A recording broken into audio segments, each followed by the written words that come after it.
see all of your faces. So I'm Chris Beswetherick. Daniel Leach. So we talked about the evolution of Spanish coronal fricatives. And a coronal fricative, for those of you who don't know, it's just like a continuous sound made with the front of your tongue. So like an S sound in English, or an SH sound, or a TH, so like that kind of thing. So as you can see, there's a lot of variation in Spain and in Latin America, and we'll get into that. But how many of you have heard of like a Spanish lisp from like Spain? Yeah, so that's actually part of their dialect there, and it actually makes distinctions in orthography. So we'll get into that.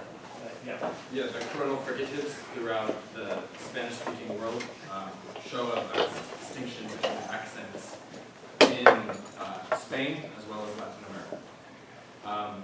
And so throughout 1,000 years of reorganization of land in Spain and the dawn of the Spanish language in the medieval ages, there were groups of people living in the Iberian Peninsula, and some of the effect that those groups had on the Spanish language come from Jewish people, as well as Mozarabics, and then Latin people who lived in Spain at the time.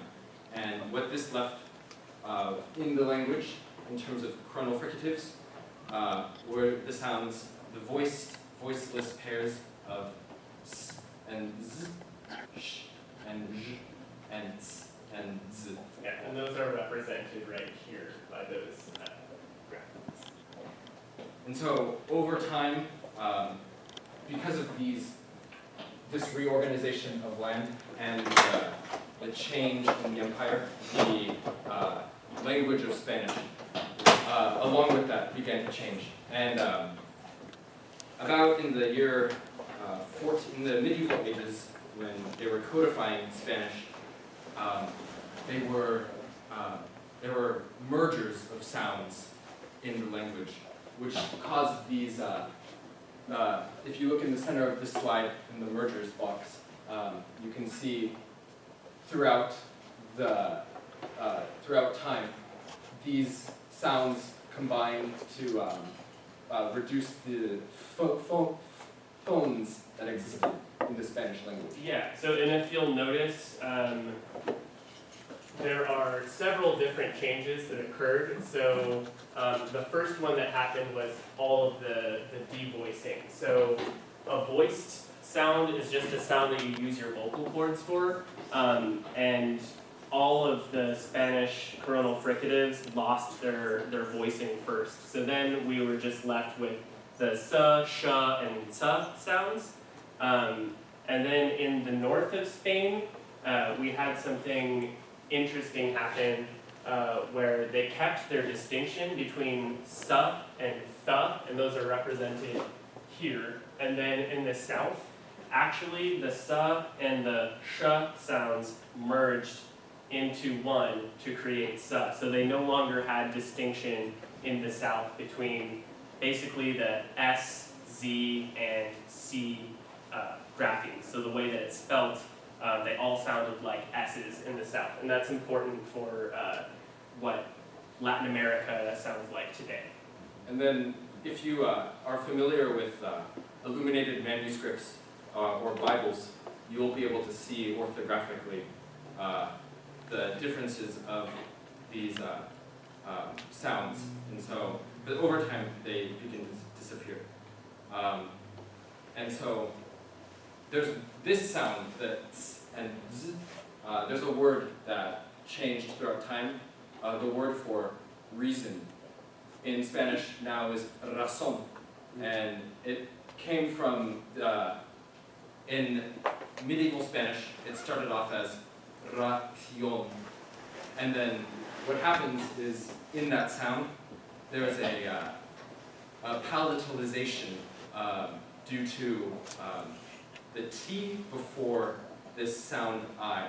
And what this is it's it causes the sound to become further, there's a distinction in the sound that's made, and it became, so at the word used to be ration, and then it goes to racion, and then Spanish speakers began continuing to interpret that sound as a single affricate, and so there's a de-affrication and devoicing that's going on in this time period, and then it further continues to develop and change, and that leads to razón, to have a pronunciation in Spain of razón, and that is the distinction that exists. And so this accent in northern Spain is called distinción,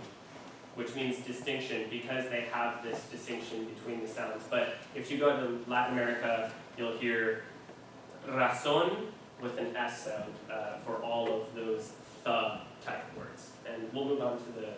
So in the north of Spain, like Danny said, the S and the are in existence, and then in the south of Spain, there's the difference, the ceseo and peteo, and then what that leads to is in the New World, when Spain begins conquest, in the year 1492, Spain begins to send ships over to Latin America in order to conquer the New World and colonize. And this leads to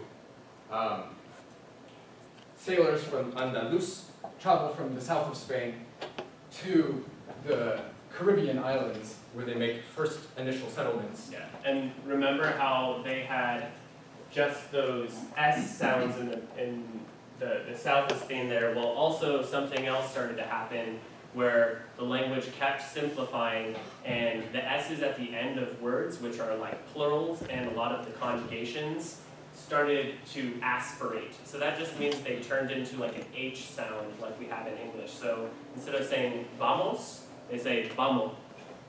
So it just really, and you can see along the Caribbean and along the Atlantic coast, you have that influence from the initial contact from southern Spain, but later on in 1519, they have just the S sounds in there. So, and it's a mix of those two, and they didn't have the distinction later on. And in 1492, they published one of the first grammars of Spanish, and in that book, they state that Spanish speakers tend to escape or flee from the sounds of consonants. Yes. So if you are a Spanish speaker and you're learning Spanish, that's why it's hard to hear Spanish. But so what that does is it leads to these differences of accents throughout Latin America. Yeah. And we'll take a look at some pronunciation differences too in the next slide. So you can see, I want to just, for real quick, look at Argentina. So we talked about the Atlantic coast. Well, there are some like combination dialects where you maybe had some influence from northern Spain, but a lot of influence in like a lot of South American dialects also just have the single S, and they have articulation of the S. So maybe sometimes you'll hear things like mismas, or sometimes you'll hear misma. So that happens in Argentina, but if you notice in Mexico, all of those S sounds are pronounced and articulated. And I think that's why they use Mexico as the standard, because it's just very clear, and it's very easy to understand. And also, they have like millions of Spanish speakers in Mexico, so that also helps. But one thing that my Spanish professor always told me is, el idioma sigue simplificándose. And what that means is that the language continues to simplify itself. And if you notice in Andalus, where it all started, you can notice what's happening here. If you take a word like mismas, you don't even have aspiration here at the end of the word. You have deletion completely. They might say something like misma, misma, for a word like mismas. So they don't like those consonants. They're getting rid of them completely. And this is important for basically the geography of the Spanish language and how people communicate, but the important thing is that none of the understanding is lost. People still understand each other and find a way to communicate through, and they express their identity through these sounds. And if you remember from the period of medieval Spain, where they have these affricates, if you were to compare these sounds to the sounds that exist now, you can see a huge lenition of sound throughout time, which is the weakening of these affricates that became these S's and aspirated H's, and that shows that language does continue to simplify. Yeah, and so we'll leave these up here.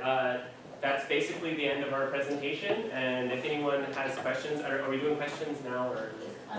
1 minute, yes. Yeah, 1 minute.